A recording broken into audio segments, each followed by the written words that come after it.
Call me Ishmael. Some years ago I set out to sea, having little money and nothing particularly interesting to do on shore. I thought I would sail around the world. Whenever I feel like a cold, wet November morning, and I start following funerals, then I know it's time to go back to the wide open sea. It always makes me feel better, because the sea is magic. It has always been magic. It is an endless source of life and mystery. When I go to sea, I always go as a simple sailor and never as a passenger. Why should I pay when I can get paid for my work? I certainly don't mind taking orders from an old sea captain. And if I have to clean the decks or mend a sail, so what? It's good, honest work, and I don't mind it. The men you meet at sea are both good and bad, and I always try to get along with them. It's wise to be friendly with the people you have to live with on a ship. But the main reason I want to go to sea is the great whale. I want to be with those who hunt this mysterious monster. I put a shirt or two into my bag and left for New Bedford, Massachusetts. That's where you go to find a whaling ship. I didn't know much about the town, and it was late and cold when I arrived. I walked up and down the dark streets, looking for a place to stay. Finally, I saw a small light near the docks, and an old sign swinging back and forth in the cold wind of the night.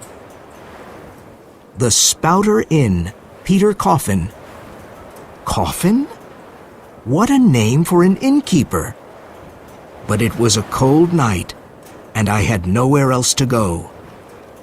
The inn was a strange old place, and one part of it leaned to one side. I stood there looking at it for a while. Oh, stop worrying, I thought. You're going whaling soon, and that's a hard life. So I entered the Spouter Inn.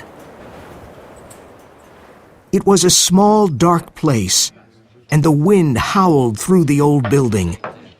The first thing I saw was an old painting of a ship in a storm, and a giant whale jumping out of the water. It was trying to destroy the ship. The other sailors in the inn sat at a long table, drinking and talking. I found the landlord, Peter Coffin, and asked him for a room. "Sorry," he said, "but there's nothing left. Every bed is taken. But if you don't mind sharing a bed with a harpooner, then you have a bed." "Who is he?" I asked nervously. "He's not here now," said the landlord. "But if you're going whaling, you had better get used to this sort of thing." "Well, all right," I replied. "I'll share a bed with any decent man." "Good," said the landlord. "You want some dinner? Just sit down and it'll be ready soon." I sat down in the cold inn and waited for dinner. There was no fire and no heat, just a few candles. The landlord said he couldn't afford wood. After dinner, I wanted to go to bed, but I was worried about the harpooner I didn't know. "What kind of man is this harpooner?" I asked the landlord. "Why isn't he here?" "Oh, he's out trying to sell his head." "What?" I said, thinking it was a joke. The landlord and the other sailors started laughing. "He's sold the other 4 already, and now he's trying to sell the 5th. Maybe he's a cannibal. I don't know, but he pays on time, and that's all I care about." I was very tired and not interested in nonsense. I just wanted to go to bed. So I went up to the harpooner's room, which was cold and dark. The man's things were all over the room. A huge harpoon, an old sailor's bag, and fish hooks. Who was this man? I got into bed and tried to sleep, but the mattress was terribly uncomfortable. I soon heard the door open and saw a huge man with a candle in one hand and a human head in the other. So this was the harpooner. The light of the candle lit up his face, and I was very surprised. I suddenly felt cold. I had never seen anyone like him before. His skin was a purplish yellow, and his face and body were covered with strange tattoos. There was no hair on his head, except for a single lock of black hair. I'm not a coward, but I immediately thought of running out the door or jumping out the window. I was so scared that I thought the devil himself had entered the room that night. The harpooner got undressed, lit a small fire, and said some kind of prayer to an evil-looking black doll he had pulled out of his pocket. Then he got into bed. "Who you?" cried the harpooner in a deep voice, lifting his tomahawk. "What you do in my bed? I kill you!" "Peter Coffin, help me!" I shouted. "Save me!" After a moment, Peter Coffin came into the room and said, "Don't worry, Queequeg won't hurt you." Then he turned to Queequeg and said, "This man is sharing the bed with you tonight. Understand?" Queequeg was suddenly calm and put down his tomahawk, saying, "Me tired. Don't speak now." He seemed quiet and fell asleep immediately. I felt that I had nothing to be afraid of. After all, he was a clean, peaceful cannibal, and it was better to sleep with a sober cannibal than with a drunk Christian. I turned over and fell asleep. I never slept better in my life. Bright sunlight entered the room the next morning, and I could hear the sound of carriages and people outside. Queequeg was shaving with the head of his harpoon. I thought this was very strange, but later I learned that harpoons were very sharp. Queequeg did not say much, but he was gentle and polite, and we soon felt like old friends. We went down to breakfast together and saw many other whalers having breakfast. I had some bread and butter with a cup of hot coffee, but Queequeg only ate beefsteaks, and plenty of them. After breakfast, I wanted to go to church. I didn't think Queequeg was interested in going to church, but to my surprise, when I got to the chapel, Queequeg was there. Almost every sailor visits the whaleman's chapel before sailing. As we waited for the Reverend, I read some of the memorials to sailors lost at sea. They all began with, "Sacred to the memory of." I read one memorial that made me tremble. "Sacred to the memory of the late Captain Ezekiel Hardy, who was killed by a sperm whale off the coast of Japan, August 3rd, 1833. I wanted to hunt and kill whales, but I didn't want whales to hunt and kill me. Would I have the same fate as Captain Hardy? I was pleased to see the Reverend go to the pulpit. It was a strange pulpit because it was built like the bow of a ship, and the Reverend climbed up to it on a rope ladder. Father Mapple was the Reverend's name, and he was loved by all the whalers. He had been a whaler himself many years ago when he was younger. Today, his sermon was about Jonah, who was swallowed by a whale. Very appropriate, I thought, and frightening. We returned to the Spouter Inn and sat in front of a warm fire. I sat there watching Queequeg thoughtfully. In spite of his strange color and tattooed face and body, he was a dignified, pleasant person. You can't hide a man's soul, and under all those tattoos, I could see a simple, honest heart and a kind soul. Here was a man far away from home, in a world so different from his own, who was serene and peaceful. He looked wild, and yet I began to feel mysteriously attracted towards him. I'll try a pagan friend, I thought, since Christian friends were often quite disappointing. I asked Queequeg about himself, and he told me that he was a native of Kokovoko, an island in the South Pacific. He was related to the royal family there. But he did not want to be a king one day. He wanted a life of adventure. He decided to join a whaling ship that was visiting the island, and one night he left home and went on board the ship. He learned many things about life at sea and became an excellent harpooner after sailing around the world 3 times. After living with Christians, he also learned that they could be as bad as the people they were trying to convert. We felt true affection for each other and became good friends. Ishmael, Queequeg, and Yoho, his little black idol. The next morning, we took a boat to the port of Nantucket, because that was where we could sign up with a whaling ship. Choosing a whaling ship was an important decision, because we would be at sea for the next 3 years. Queequeg was not worried about choosing the right ship. He said his little black idol told him that it was my responsibility. At the port, there were 3 ships to choose from.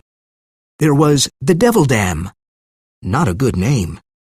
Then there was the Titbit, but I chose the Pequod, named after an old Indian tribe of Massachusetts. "Look at that old ship," I said to Queequeg. "It's a noble ship. It's our ship." Queequeg simply nodded, and we went aboard to sign up.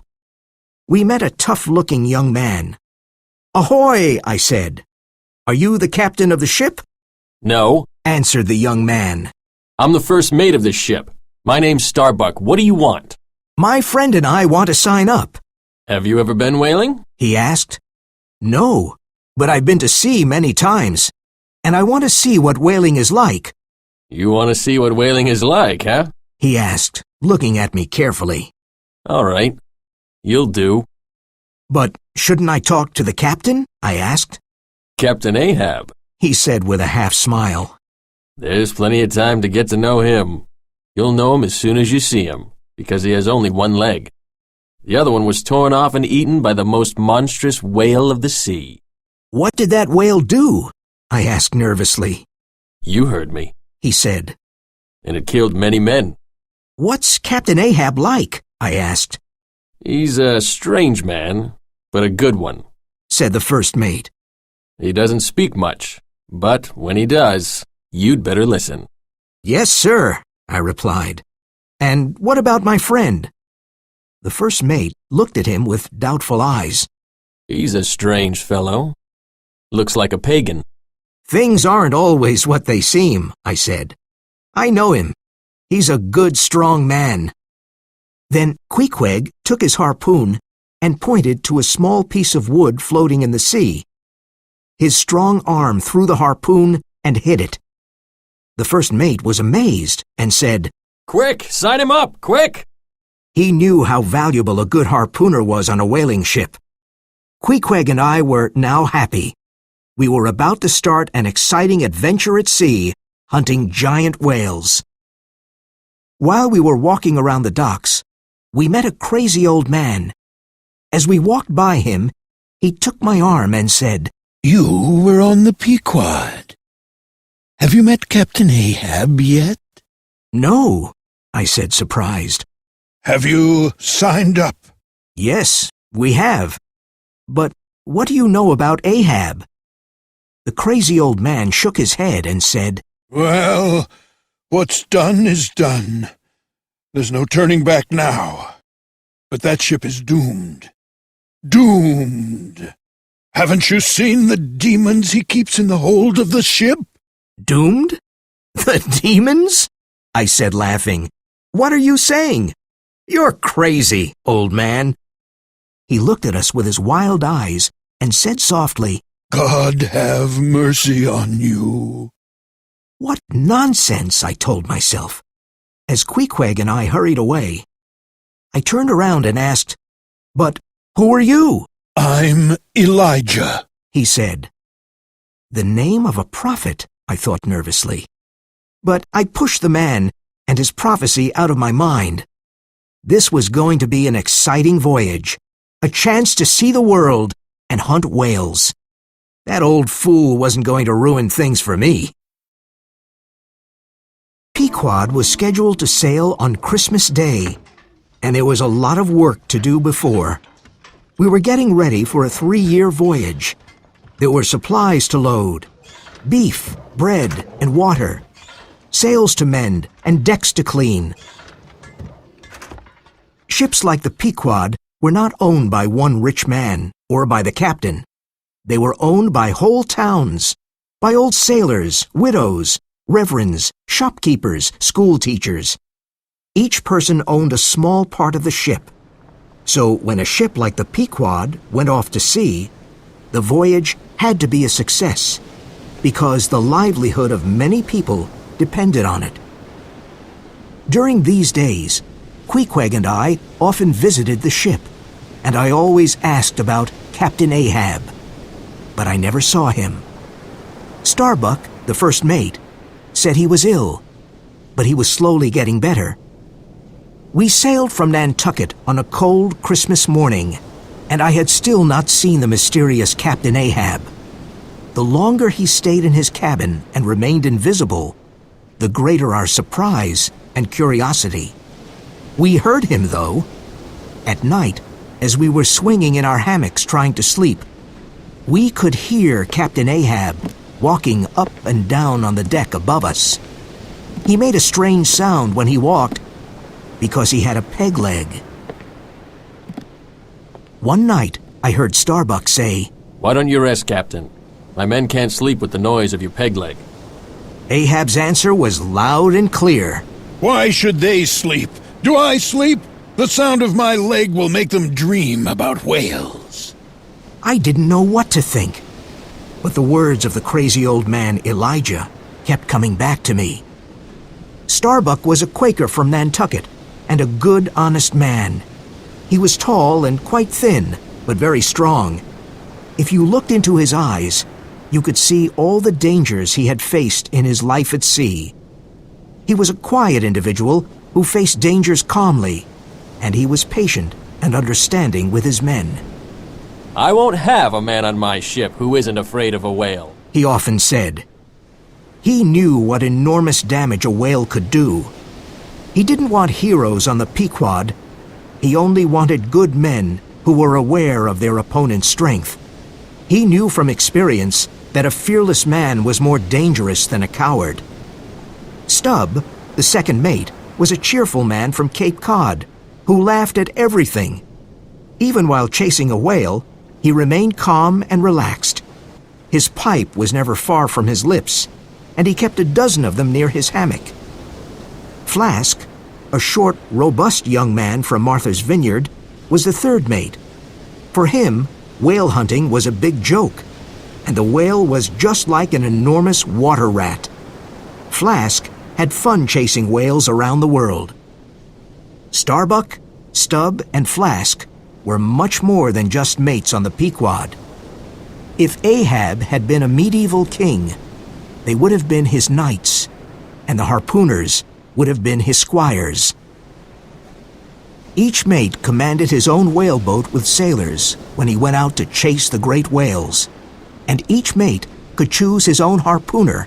Starbuck chose Queequeg as his personal harpooner. Tashtego, a strong, muscular American Indian from Martha's Vineyard, was Stubb's chosen harpooner. He had long, black, shiny hair and came from a tribe of great hunters. He had replaced his bow and arrow with a harpoon. The third harpooner was called Daggoo, a gigantic black man who wore a huge gold earring in each ear. His physical power was impressive. The other members of the crew came from all over the world, from the Azores, Greenland, the Shetland Islands, and Wales. And so we set off on Christmas morning, thinking about what would happen during this long 3-year voyage. I was proud to be on the Pequod with these brave whalers and happy to be learning this honorable profession.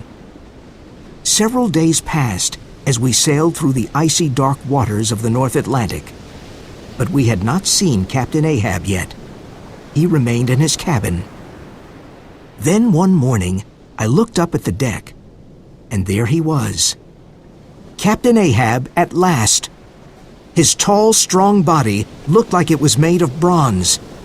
He was all dressed in black, except for his white peg leg, a grim figure. His face, wrinkled after years of sun, wind, and seawater, was long and without expression. It was ruined, too, by a long scar that ran from his forehead down his cheek and neck and disappeared under his collar. Did the scar go all the way to his feet? There were rumors that the scar had been made during a battle at sea. I learned that the ship's carpenter had made the peg leg from the bone of a sperm whale. Ahab placed his peg leg in a special hole on the quarterdeck. This kept him balanced when the ship was in rough waters. In spite of his peg leg, Captain Ahab stood straight and looked ahead. His face showed immense pain. He spoke to no one, and no one spoke to him. After standing for a while on the deck, he went back to his cabin. As the weather got better, and the ice and icebergs were behind us, we saw more and more of our captain. When we started sailing in tropical waters, the hard, icy expression on his face seemed to melt. The days and nights passed, and we went about our business. One of my duties was to stay at the masthead and look out for whales. Our masthead was not closed like a nest. It was open, and in bad weather, it was difficult to stay there. One night, while I was on the masthead, I could see Ahab walking back and forth on the deck. He never seemed to sleep. He just walked. And that night, his peg leg made an awful noise. He seemed to be nervous and angry, and I wondered why. The next morning, I found out why. I heard Starbuck call, "All hands on deck!" and the crew rushed onto the deck, wondering what had happened. The moment I saw the captain, I knew something was wrong. The pain and anger in Ahab's heart were slowly coming out. He put his peg leg into the hole in the deck, and when he was perfectly balanced, he cried out, Tell me, men, what do you do when you see a whale? Shout out, sir! cried the crew, looking up at the captain. Good. He cried. Then what? We lower the boats and go after him! Ahab looked at us with fierce satisfaction and suddenly pulled out a large gold coin. Here is a Spanish gold coin, a $16 piece. Do you see it? Mr. Starbuck, give me the hammer. He placed the shiny gold coin on the main mast and put a nail through it. The big gold coin was now on the mast and shone in the sun. Whoever sees the white whale first will get the gold coin, cried Ahab. Hurrah! Cried the men. Now, listen to me. This is not an ordinary white whale. The whale I'm looking for is a white-headed sperm whale with a wrinkled brow and a crooked jaw. There are 3 holes in its tail and a twisted harpoon in its hump. That's my harpoon. He paused and looked at our excited faces. Remember, it's a white whale I want. White! I must have it. Look carefully for it. Even if you see a bubble of water, shout out. And if it is the whale I'm looking for, the gold coin is yours. The crew cheered again and stared at the shiny gold coin. Yay! Captain Ahab, Said Tashtigo. is that white whale called Moby Dick? Yes! Shouted Ahab fiercely. Do you know the white whale then, Tash? Yes. Replied Tashtigo. He has a strange way of diving. I know him too. Said Dagu. His spout is big and looks like a fountain. I saw him. Said Queequeg. He has many harpoons in his body. A strange smile crossed Ahab's face. A crazy, evil smile that scared me. Yes, you've seen him. You've seen Moby Dick. Captain Ahab, Said Starbuck, looking at the captain cautiously. wasn't this the whale that took off your leg? Who told you that? asked Ahab, his smile disappearing. Yes, Starbuck. It was Moby Dick who took off my leg. It was that horrid white whale. And he let out a cry like a hurt animal. Ah! He lifted his long arms, looked up at the sky, and cried, I'll chase him around the Cape of Good Hope to Cape Horn. I'll follow him all over the seas of the world until he spouts black blood. Fire burned in his eyes, and he stared at each one of us. This is why you men are here. To chase Moby Dick all over the world and hunt him until he dies. Are you brave enough to do this? Are you with me? Yes, we are! Shouted the harpooners and the sailors, who were excited and ready to hunt the terrible beast. We'll keep a sharp eye and a sharp harpoon as well, said one of the harpooners. God bless you, men, said Ahab, his voice shaking. The men cheered. Yeah! But Starbuck did not. His face was grim. Why such a sad face, Mr. Starbuck? Aren't you brave enough to chase the white whale? Asked Ahab suspiciously. Oh, replied Starbuck. I'm brave enough to face his crooked jaw and the jaws of death too. But I came on board this ship to hunt all whales, not just one whale. I didn't come here to satisfy my captain's revenge. I came here to hunt whales for their oil. That's my business, whale oil. And I'm here to make money on it. How many barrels of whale oil can we make on only one white whale? Money? Is that what's worrying you? Money? Oh, my revenge will make me richer here, cried Ahab, hitting his chest. That whale attacked you because it was his animal instinct. But you want him out of cruelty and revenge. That is madness, cried Starbuck. Madness! Roared Ahab. Listen to me, man. Moby Dick looks like a stupid animal, but he's not. He's evil, and that is what I hate. God help us, murmured Starbuck. Moby Dick is in my mind every moment of the day. He's in my dreams. His existence insults me. I'd strike the sun if it insulted me. White is the color of evil. Ghosts, skeletons, masks, they're all white. Moby Dick's white, and he's evil. I'm like a man in prison, and he's the wall that I have to destroy to be free. The two men stood face to face, and Ahab knew he was stronger. He stepped back slowly and said, God help us all. The men of the Pequod were excited and enthusiastic and felt that Ahab's mission was now their mission. Mates! Ahab cried out, Bring your harpoons to me and cross them! Starbuck, Stubb, and Flask brought their harpoons to cross them in front of Ahab. Now swear this! Death to Moby Dick! God hunt us all if we don't kill Moby Dick! Ahab then turned to the harpooners and said, Now, harpooners, use the heads of your harpoons as cups and drink to the death of Moby Dick. Before going to his cabin, Ahab turned back and said to all of us, Remember that you have all made a promise. I trembled at the thought of what had happened. Captain Ahab was madness itself, and we had sworn to his madness. I, Ishmael, was one of that crew, and my shouts had gone up with the rest. I had sworn too. Ahab knew that as captain of the Pequod, he had another task which was not his personal revenge. He had to bring back whale oil, because that was the purpose of the voyage. That meant we had to kill other whales, not only Moby Dick. We all kept our eyes open for any whale, and the days passed slowly and easily.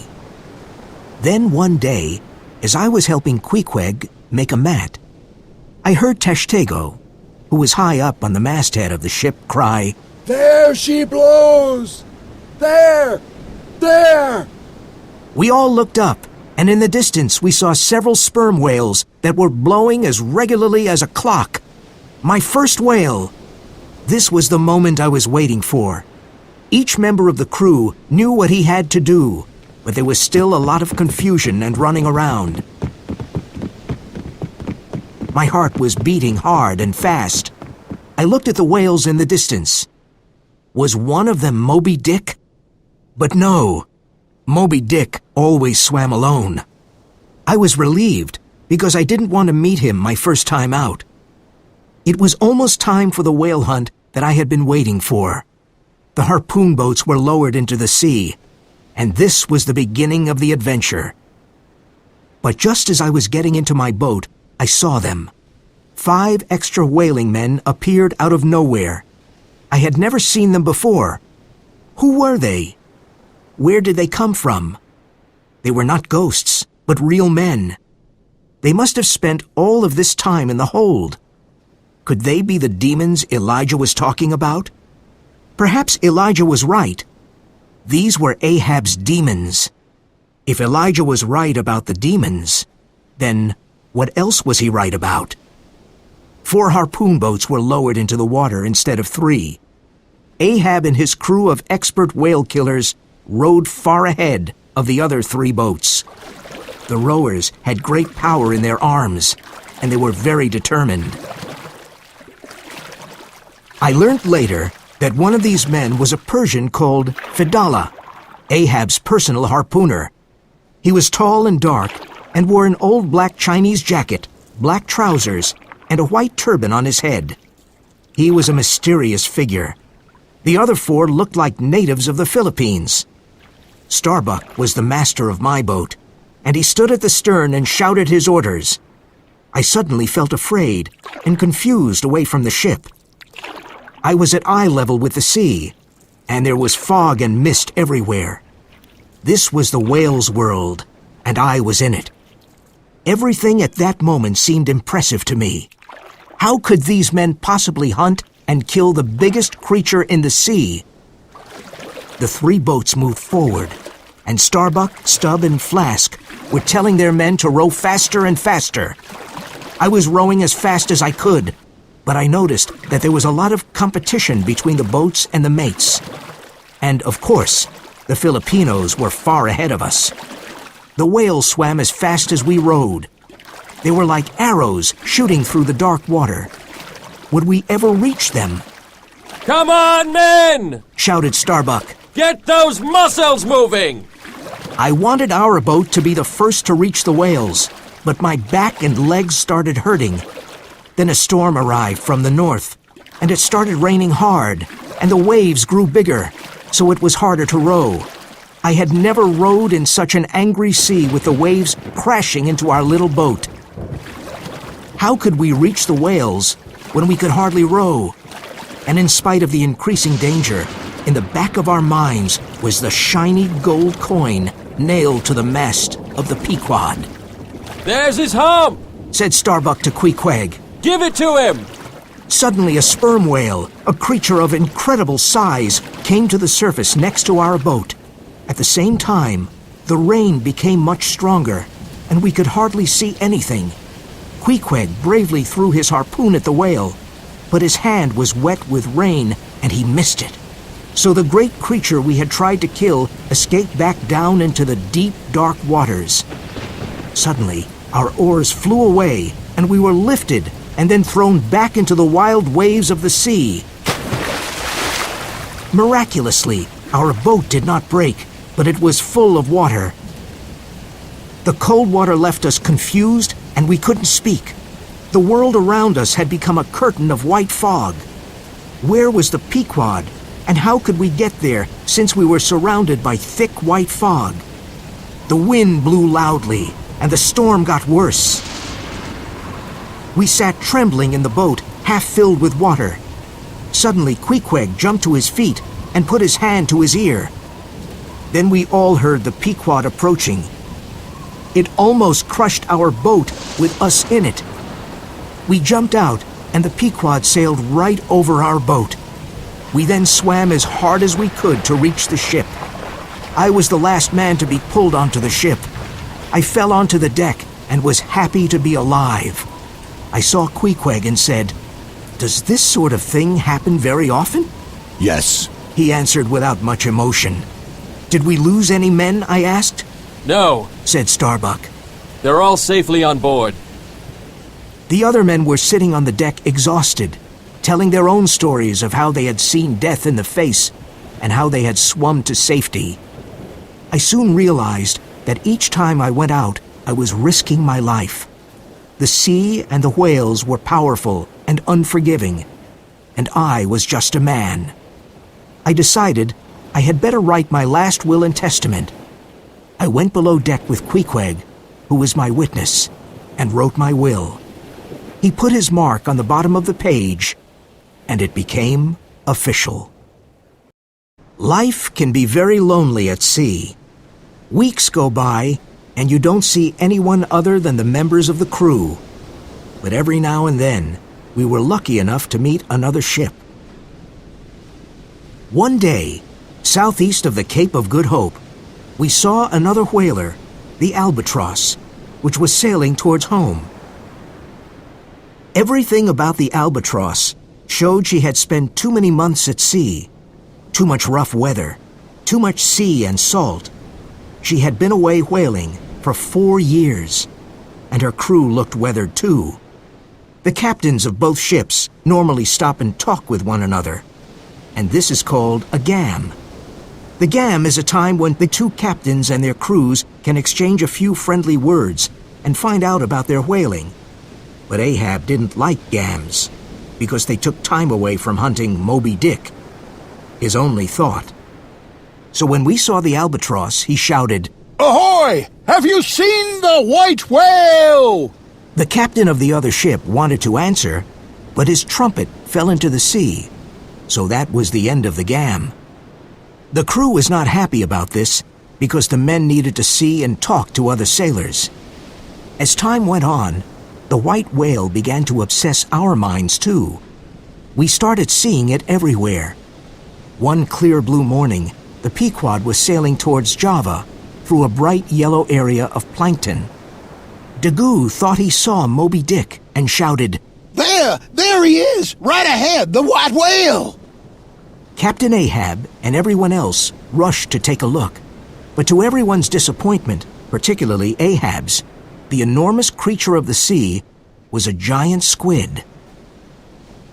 This amazing creature was a soft mass of cream-colored flesh with innumerable long arms that grew out of its body and curled and twisted.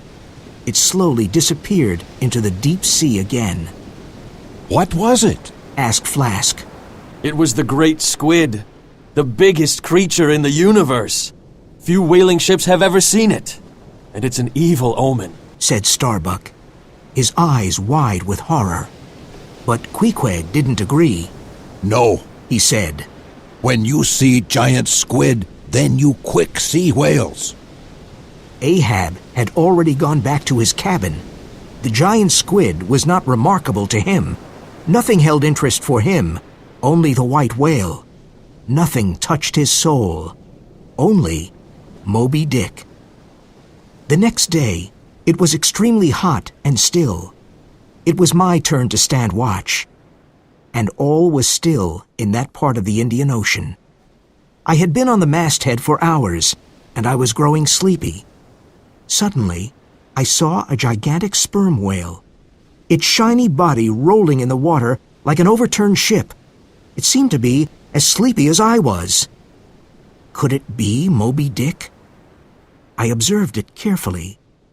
No, it wasn't white. It wasn't Moby Dick. But it was a majestic creature. There she blows! A sailor cried, and the sleepy ship came to life. Lower the boats! Cried Ahab.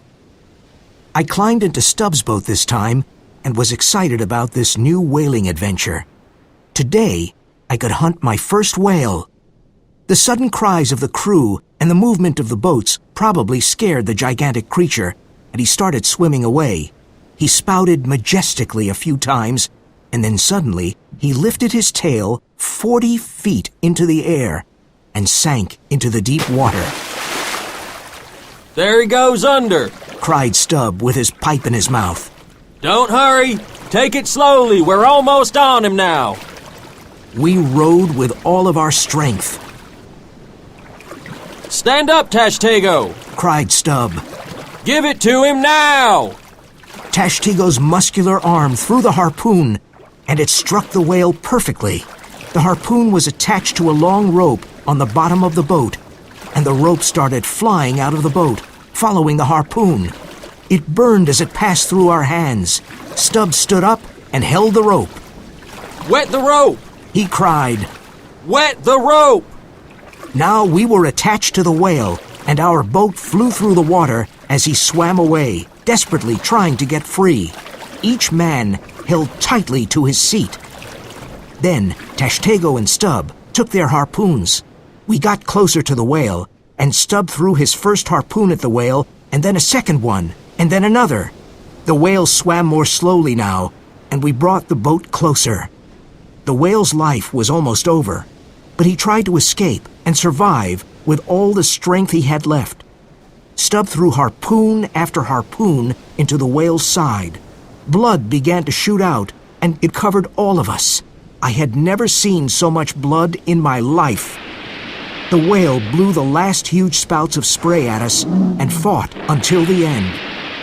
What a strange and tragic sight. A great life was ending before my eyes.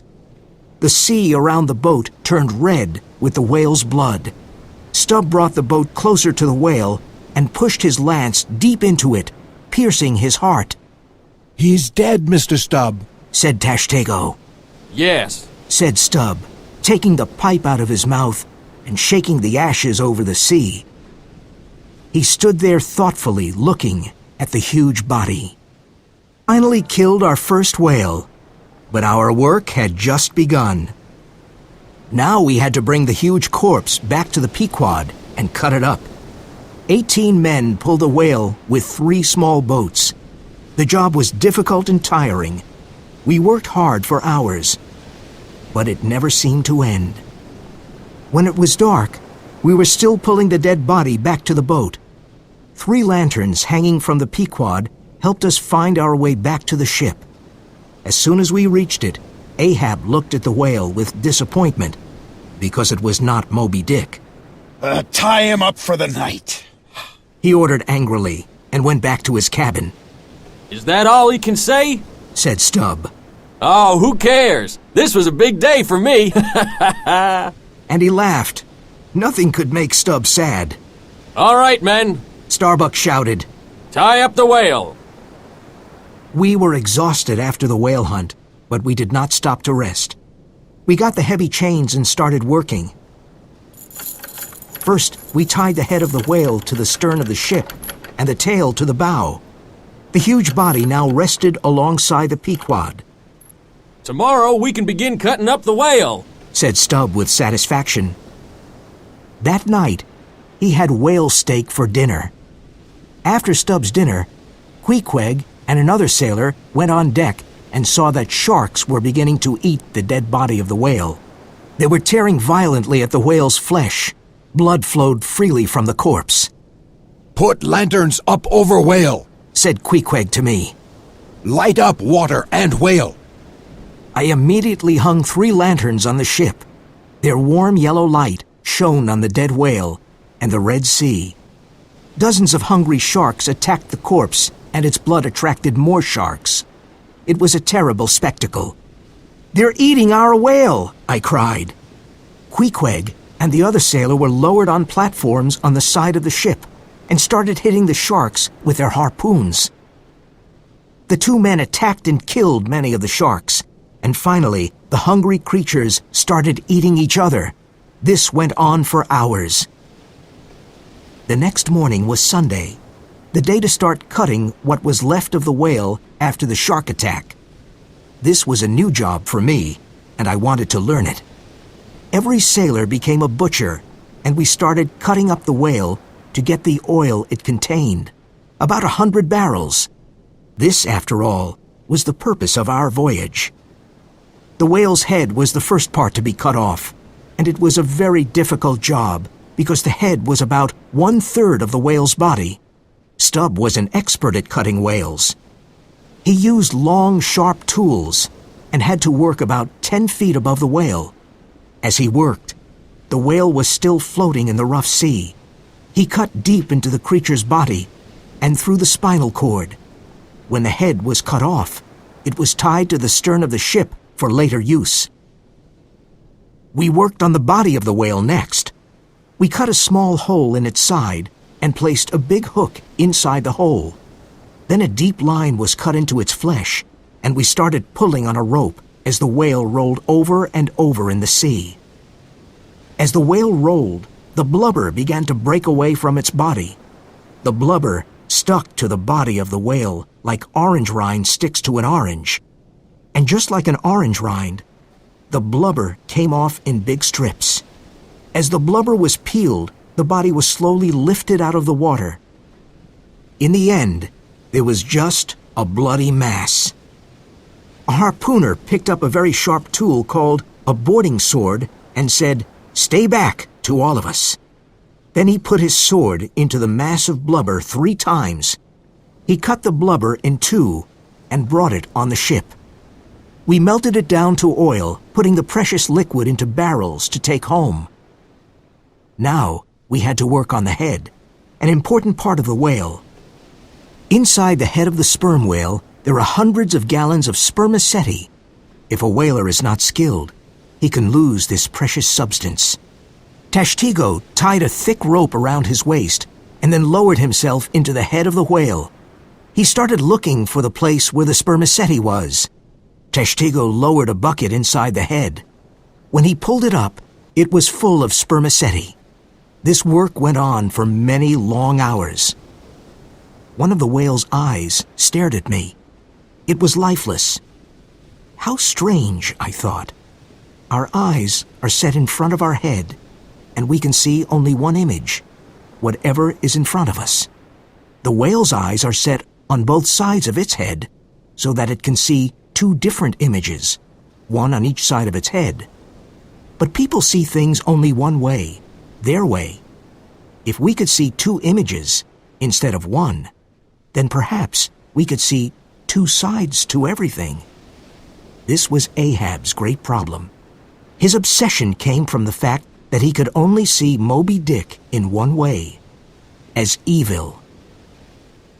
Even though I hunted whales, and I had sworn to help Ahab hunt Moby Dick, I could not see whales in only one way. I could not see them as all bad. As I was thinking, Ahab came on deck and stood by me. He stared at the head of the whale and shook his head. "Oh, head," He said, "you've been to the bottom of all the oceans. You've seen the deepest mysteries of life. Why can't you tell me about them? Why?"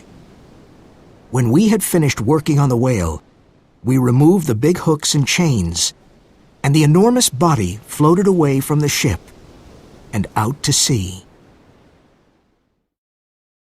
Captain Ahab spent most of his time below the deck in his cabin. He studied his charts and maps and the movement of sperm whales. His obsession with Moby Dick filled his days and his nights. When Ahab came on deck, he walked noisily from bow to stern and often stopped to stare at the sea. He looked more and more angry. The whales we had caught and the barrels of oil we had stored meant nothing to him. Ahab often stood in front of the mast where the gold coin was nailed. It was still shiny. It was made of pure gold, and we felt it was sacred. It was from South America. On it were images of palm trees, alpacas, volcanoes, stars, and suns. It had a Spanish poetic quality. On its round border, you could read the words, República del Ecuador, Quito. So this bright coin came from a country beneath the great equator, up in the Andes Mountains. For Ahab, the coin represented his determination to make the voyage a success. Starbuck, being a religious man, saw the Trinity in the coin. Stubb, instead, saw the signs of the zodiac in it and the promise of a lot of money. When Flask looked at it, he thought about how many cigars he could buy. It was our good luck charm. It might help us find Moby Dick. One evening, while Ahab was looking at his maps, Starbuck came to his cabin. He was worried and said, "We have a serious problem, Captain. The barrels of oil are leaking. They're losing precious whale oil. We have to check all of the barrels." Let the barrels leak, I don't care, said Ahab. "You don't care?" cried Starbuck in despair. "What will the owners say, sir? When we return to Nantucket after this long voyage, the owners will want to see whale oil barrels full of whale oil. We don't have a choice. We have to check all of the barrels. That way we can see which barrels are leaking and mend them."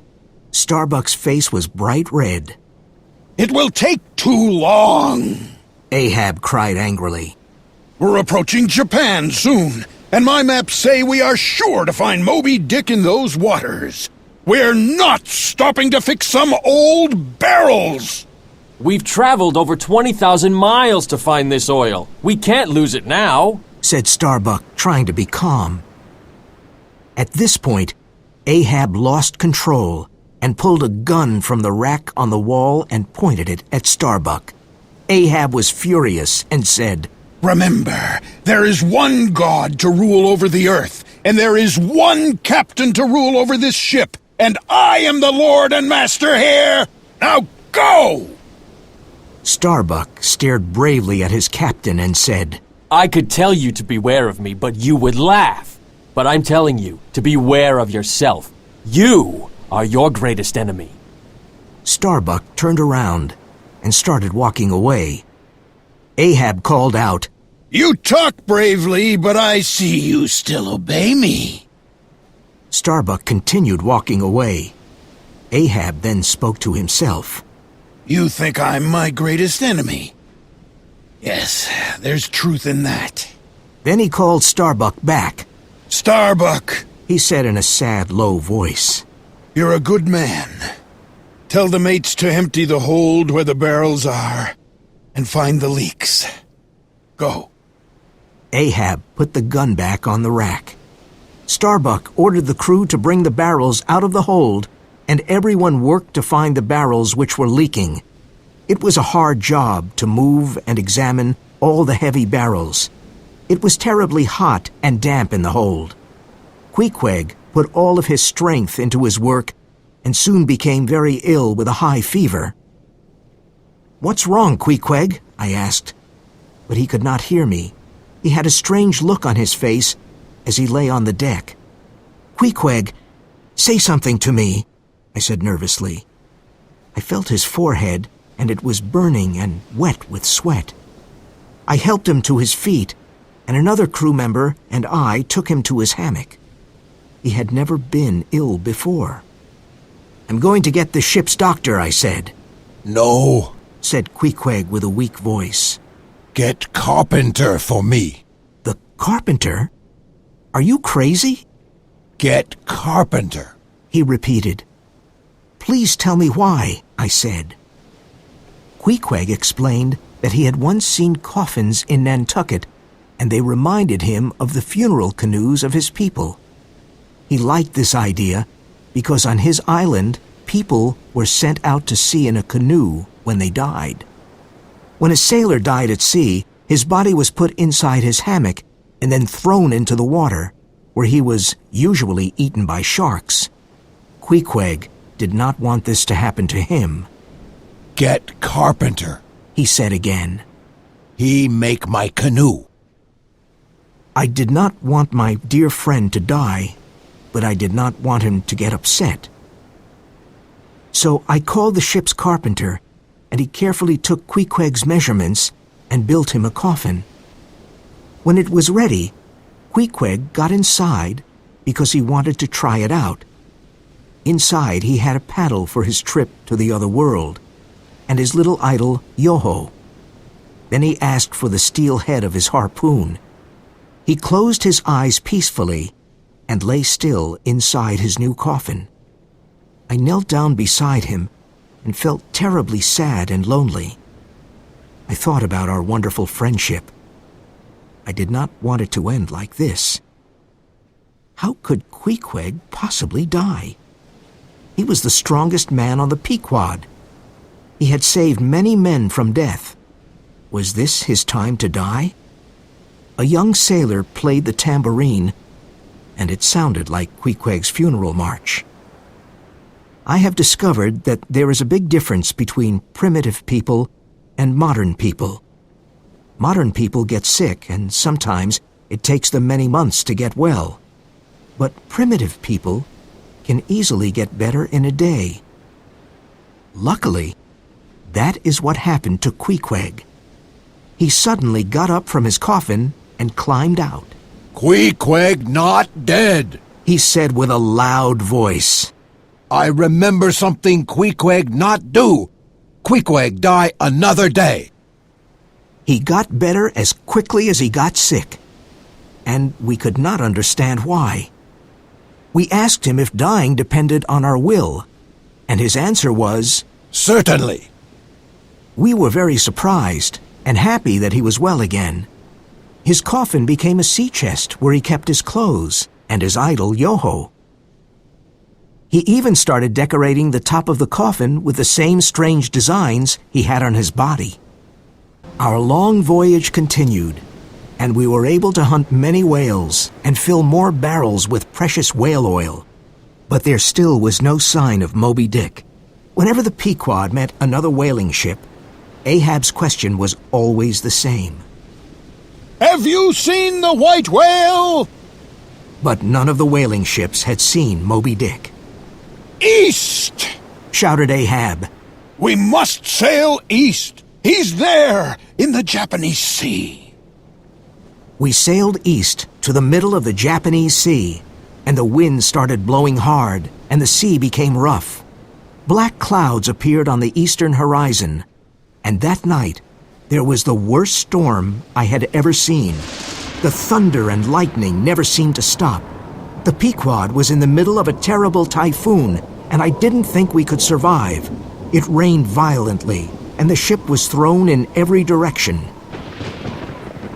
The crew was on deck, trying to hold down the whaling boats. Then it was night, and the worst part of the typhoon hit us. The violent wind and rain tore the sails and broke the masts, and the towering waves flooded the deck. Suddenly, I looked up at the masts and saw lights at the tips of the sails. They looked like candles. The sailors stood close together and stared in amazement at the fire that danced in the sky. This is a bad omen. A very bad omen, said Starbuck nervously. Tell the captain to turn the ship around. The crew agreed with him and believed that Ahab's obsession with the white whale was the cause of this. Turn the ship around! Cried the crew angrily. Turn it around! Ahab finally came on deck. The violent typhoon and the fire meant something completely different to him. He was more determined than ever. Look at that fire in the sky! He cried, pointing to the sky in the middle of the wild storm. That white fire leads us to the white whale! No, Ahab! Cried Starbuck, the rain pouring on his face. Turn the ship around or we will sail to our death! He grabbed Ahab's arm desperately and cried, God is against you, Ahab! This voyage is doomed! It was doomed from the start! Let's get out of here while there's still hope! Ahab was not listening, and he moved away from Starbuck. He shook his fist at the fire. Oh, great fire! Shouted Ahab. I burn with you! You light the way to the white whale! I am not afraid! Look at your boat, Ahab! Cried Starbuck as the frightened crew stared at their captain. The storm has almost destroyed it, and your harpoon is burning! Ahab went to get the burning harpoon and waved it among the crew like a torch.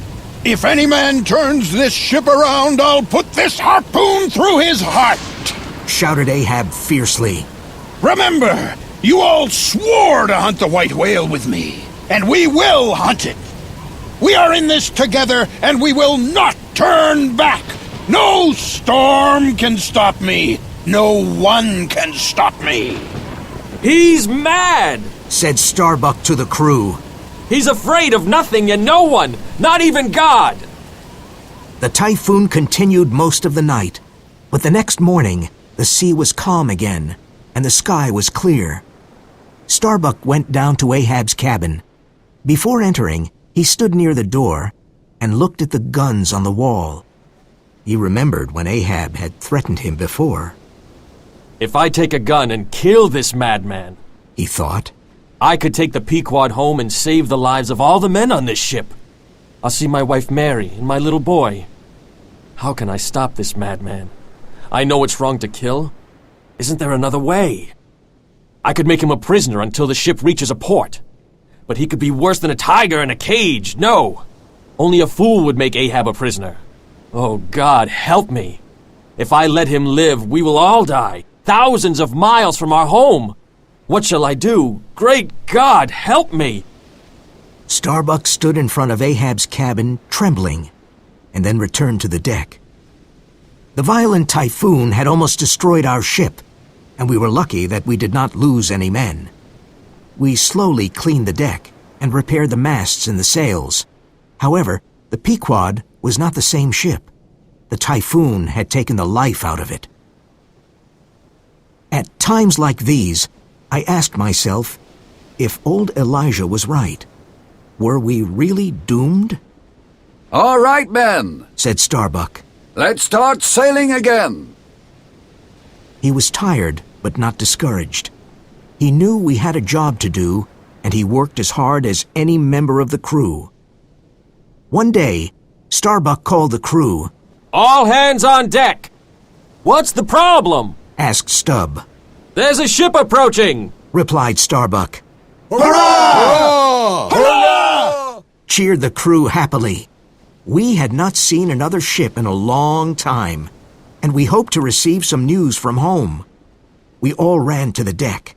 Ahab did not like these gams because they took time away from his hunt for Moby Dick. When the two ships were almost side by side, I could see the name of the visiting ship. She was the Rachel. Ahab asked the same thing every time there was a gam. Have you seen the white whale? He shouted. The captain of the Rachel shouted back. Yes, yesterday. Ahab was overjoyed. Then the captain asked, Have you seen a whaleboat? No, I haven't! shouted Ahab. In a minute, the captain of the Rachel came aboard the Pequod, and Ahab recognized him because both captains were from Nantucket. Where was he? Asked Ahab excitedly. You didn't kill him, did you? Tell me! No. Replied Gardner, the captain of the Rachel. Ahab was relieved because he wanted the white whale all for himself. The captain of the Rachel then looked at Ahab with a strange expression. 3 of our fastest whaling boats went out to hunt him, but he escaped, and we lost some of our men. One of those men is my son. I must find him. You'll help me, won't you, Ahab? I'll pay for your time, anything you ask. But please, Ahab, join in the search. Help me find my son. Together, we can find him. Gardner's mouth trembled, and there were tears in his eyes. My son is lost with the other men on the boat. I know he's somewhere in these seas, and he's alone. I can almost hear him cry for help. Please, Ahab, help me find my lost son. Ahab stood as cold as stone. I would do the same for you if your son were lost. I won't go until you say yes. Gardner cried. So Ahab has a son and a wife, I thought. I could hardly believe that such a man had a family at home, waiting for his return. Captain Gardner, I won't do it. I have no time for such matters. The white whale is near, and I must hunt him. I'm sorry about your problem, but I can't help you. Gardner was very disappointed and returned to his ship. We could not believe what we had just heard. Ahab had lost all humanity. What had he become? But none of us could say a word. The two ships went their separate ways. the Pequod to hunt the white whale, and the Rachel to find Gardner's lost son. After a few days, Ahab was on deck staring at the blue, cloudless horizon while Starbuck stood next to him. "Oh, Starbuck," said Ahab. "it's such a beautiful day. My first day at sea, 40 years ago, was like this. 40 years have passed. 40 years of whaling. When I think of the life I've led, the hard work, the loneliness, the hunger and thirst, the hot and cold. I married my wife between voyages, and have been away from my family most of the time. Starbuck, look at me. Do I look as old as I feel?" Starbuck was amazed by Ahab's words, and so was I, Oh, my captain! cried Starbuck hopefully. You have a heart after all. I have a wife and child too. Oh, Ahab, let's go home to our families. Let's go back to Nantucket. Turn the ship around. Ahab looked at the sea and asked, What is it that drives me on? Is it me? Or is it God? Is this my fate? Must I hunt the white whale? He paused for a moment, and then cried, No! Ahab must go on. The white whale is my fate! Starbuck had lost all hope. Ahab was a victim of his madness.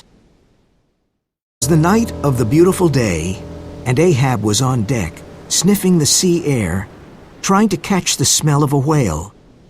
Suddenly, his eyes glowed like fire, and he cried, I'm going up to the masthead! I smell the white whale!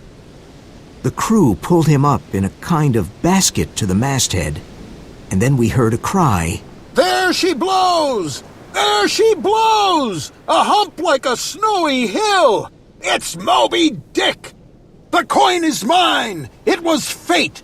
None of you could see him, only I! Ahab had seen the white whale before anyone else, and the gold coin was his. But I saw him almost at the same instant that Captain Ahab did, and I cried out, said Tashtego. None of you saw it when I saw it! No! The gold coin is mine! Moby Dick is mine! Cried Ahab. Lower me quickly, Mr. Starbuck! Lower 3 boats! And lower mine too, Mr. Starbuck! I stared at the sea and couldn't believe what was happening. As the whale rose, we could all see every wrinkle on his huge white forehead, his crooked jaw, his mouth, and every twisted harpoon on his milk-white back. Ishmael, Called Starbuck. help us lower the boats. We lowered the boats, and we were in the water for the biggest hunt of our lives. Ahab was in his boat with his personal harpooner, Fedallah, and his crew of Filipinos. A flock of seagulls flew over the white giant as he swam joyfully in the green-blue sea. Was this gentle giant the killer of so many men? Perhaps he sensed the approaching danger because he suddenly disappeared deep into the sea. He's sounded! Shouted Ahab excitedly. But he'll come back, and when he does, I'll be ready for him! We all waited. The sea looked like glass, and nothing moved. An hour passed, and there was still no sign of the white whale. We continued waiting, but nothing happened. Ahab leaned over his boat and stared into the depths of the sea, and I did the same. I was sure we had lost the white giant because I could see nothing but blackness. But Ahab saw something, a small white spot deep in the water. He continued staring at it, and the white spot grew bigger. A huge, frightening shape was coming up from the depth of the ocean. It rose directly under Ahab's boat. We saw the huge mouth coming out of the sea like an open tomb. Moby Dick suddenly broke the surface of the water, and Ahab's boat was thrown into the air. Ahab lost his harpoon, and he and his men were thrown from the boat. Moby Dick began swimming around the broken boat as if he were playing an evil game. Ahab was cursing his enemy with the worst possible language as his peg leg pulled him down underwater. Stubbs' boat reached Ahab in time, and he jumped in and rescued Ahab. He pulled his exhausted captain on board his boat. Our boat took on some of the other crew members, while the others swam back to the ship. On the second day, we continued hunting Moby Dick, day and night, never stopping. There she blows! Was Ahab's cry from the masthead. It was the white whale. The boats were lowered, and when the men were close to the white giant, they threw their harpoons into him with all their strength and anger. Moby Dick fought fiercely, moving about violently in the water and making the harpoon ropes cross. Before the ropes could be cut free, he attacked the boats of Stubb and Flask, which crashed together violently. The crews were thrown into the sea. Ahab's boat tried to rescue the men, but Moby Dick smashed his white head against the bottom of Ahab's boat. The boat turned over, and Ahab and his men struggled out from under it.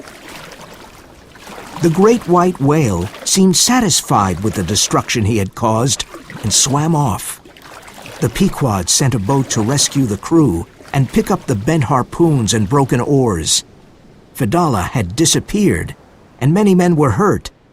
Ahab's peg leg was broken, and only one sharp piece was left.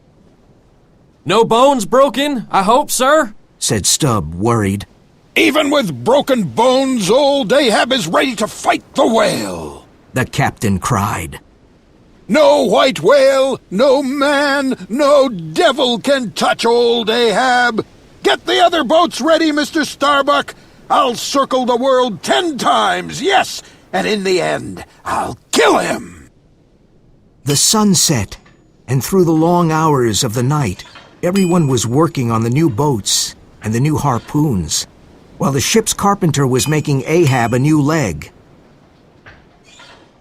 The morning of the third day was beautiful and calm. Ahab was up in the masthead again, but there was no sign of Moby Dick. Suddenly, we heard Ahab's voice. There she blows! On the horizon, a white iceberg rose out of the sea. It was Moby Dick. My legs felt weak with fear, but the rest of me was alive with excitement. On Starbuck's face, there was nothing but fear of what would happen.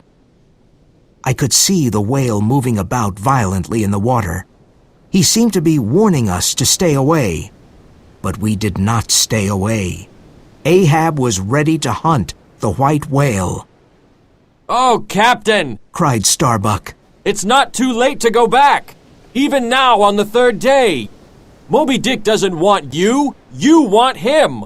Lower the boat! Was Ahab's command. When his boat got close to the white whale, we saw a terrible sight. Fedallah's dead body tied to Moby Dick's side with the ropes of his own harpoon. When Ahab saw him, the harpoon dropped from his hand. Fedallah! He cried. I can see you again, and you have gone before me. Where's the whale? Has he gone down again? Moby Dick moved forward with all his strength. I will turn my body from the sun. Ahab shouted. I will give myself to you. You may destroy everything, but you will not conquer me. I will kill you with my hate. Ahab grabbed his harpoon and threw it into Moby Dick's white flesh with all his anger. But the rope that held the harpoon to the boat caught Ahab's neck. And as Moby Dick swam forward at great speed, the rope pulled Ahab out of the boat in an instant. Ahab was gone. Suddenly I cried out in panic. Moby Dick was swimming towards the Pequod.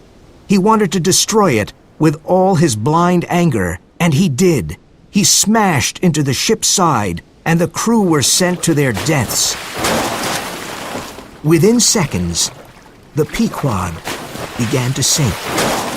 But the white whale had not finished his work of destruction. The whale attacked the sinking ship again. Ahab and the Pequod went down to the great depths of the sea together. The waves rolled by as they had always done. The drama's done. I, Ishmael, was the only person who survived the last voyage of the Pequod. After the ship had sunk, Queequeg's coffin came to the surface, and it floated. I swam to the coffin and held onto it for a day and a night. It saved my life. The sharks and the seabirds did not bother me. On the second day, I saw a ship sailing towards me. It was the Rachel, whose captain was looking for his lost son, and found me instead.